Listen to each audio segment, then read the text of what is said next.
ابو دجانہ رضی اللہ تعالیٰ عنہ ایک جلیل القدر صحابی ہیں جو ہر غزوے میں اللہ کے نبی صلی اللہ علیہ وسلم کے ساتھ شریک رہے،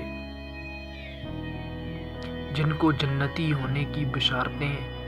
نبی صلی اللہ علیہ وسلم کی طرف سے سنائی گئی اور جن کا جنتی ہونا یقینی ہے۔ وہ فرماتے ہیں کہ تم سمجھتے ہو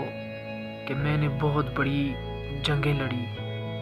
تم سمجھتے ہو میں نے بہت بڑی نیکیاں کی،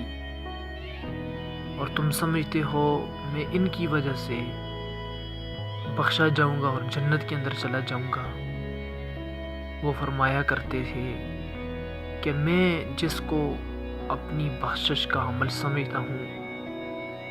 میں جس عمل کو امید سمجھتا ہوں اپنی بخشش کی، جس عمل کے اوپر مجھے فخر ہے کہ اس عمل کی وجہ سے میری بخشش کر دی جائے گی، وہ عمل ہے یہ ہے کہ آج تک میں نے اپنی زبان سے کسی کو تکلیف نہیں پہنچائی،